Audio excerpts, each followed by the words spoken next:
दिसतेस का? रुपये आला कोणी आहे का इथे? Please please. हा भाग नाही हो, इथे कोणी पण तुझ्या मदतीला येणार नाही. ऐकम सगळ्याच्या सगळे बहिरे झालेत का? वाचवा कुणीतरी. फक्त खिडक्या बघून तमाशा काय बघताय? हे खिडकीतून वाकून बघणारे जर तुला वाचवायला आले असते ना, तर ह्या देशात कधी बलात्कारच झाले नसते. तुझा हात माझ्या अंगाला लागण्यापेक्षा मी जीव देईन.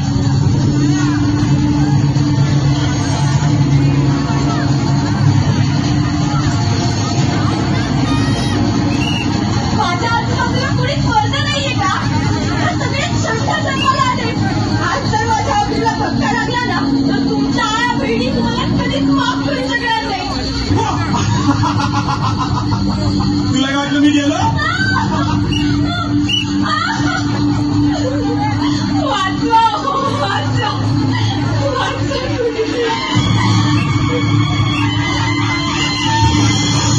जगदंब जगदंब. दिल्लीचे तख्त राखणाऱ्या महाराष्ट्रातून हा कसला आवाज? आज जर तुम्ही माझी अब्रू वाचवायला आले नसतात ना, तर माझं काही खरं नव्हतं.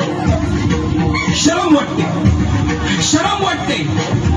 ज्या महाराष्ट्रासाठी आयुष्य खर्ची घातलं, आज त्याच महाराष्ट्रात कुणीच मावळा आया बहिणींची अब्रू वाचवायला पुढे येऊ नये. महाराज, हे लोक फक्त तुमच्या विचारांच्या गप्पा मारतात. म्हणूनच आता तुमच्याकडून अपेक्षा आहे. वाचवा माझी अब्रू. मी कुठे कुठे आणि कधीपर्यंत धावून येणार आहे?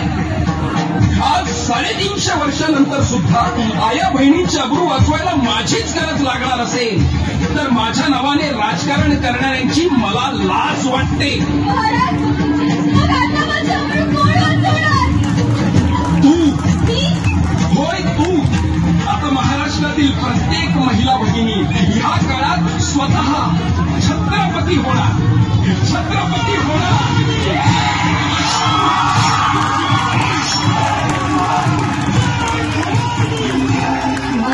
शिवाची तलवार, बाई हा दुर्गेचा